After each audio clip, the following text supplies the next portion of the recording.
Le 19 octobre, la Villa Bernasconi a verni sa nouvelle exposition État des lieux en présence des artistes.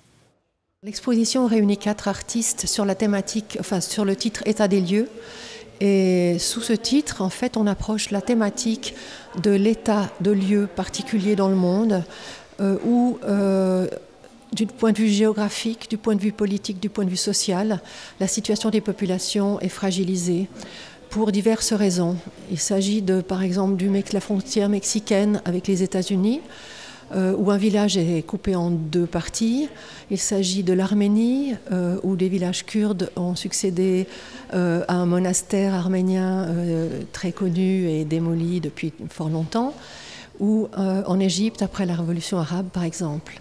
Seul un des artistes a travaillé sur une maquette qui symbolise la fragilité précisément de populations nomades ou presque nomades, avec des caravanes qui sont disposées sur une surface d'eau et sur pilotis. Alors, l'exposition réunit essentiellement des vidéos et de la photographie, parce qu'évidemment le sujet se prête à ça. C'est vraiment une sorte d'exploration de différentes situations.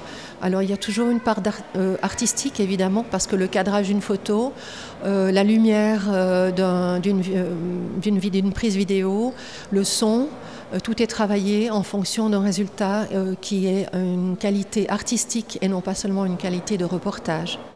4 artistes explorent cette problématique territoriale. Uriel Hurlot s'interroge sur les traces de l'histoire ancienne et moderne dans un village kurde au travers du film Holy Precursor.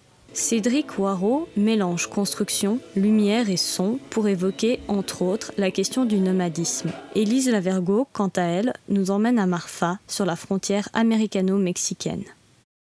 Il y a 2 villages qui sont voisins, à 2 km de distance. Les femmes vivent du côté américain avec leurs enfants et les maris et les pères vivent du côté mexicain.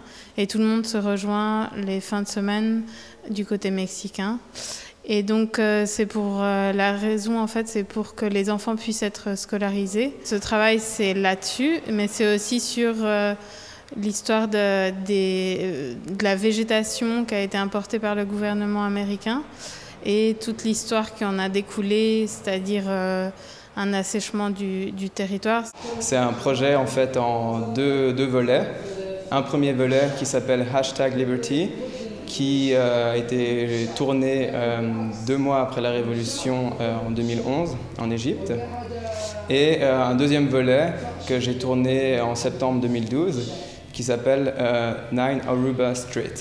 J'avais bien sûr suivi de près tout le printemps arabe dans les news et j'étais vraiment intéressé de voir comment est-ce que dans les médias on parlait beaucoup des réseaux sociaux et des nouveaux médias qui avaient soi-disant aidé à la révolution ou qui avaient même provoqué la révolution. Je suis allé sur place et mon idée c'était en quelque sorte de tester si vraiment avec les réseaux sociaux on peut comme ça facilement rencontrer des gens et facilement faire bouger du monde. Ce qui est frappant, c'est qu'on voit que dans différents lieux du monde, la situation se ressemble. Finalement, les gens vivent d'une façon précaire dans des endroits extrêmement différents des uns des autres et on retrouve les mêmes difficultés. Les moyens de vivre sont réduits au strict minimum et c'est vrai que ce qu'on constate, c'est que vraiment dans le monde entier, il y a ce genre de situation maintenant. C'est lié aussi au mouvement migratoire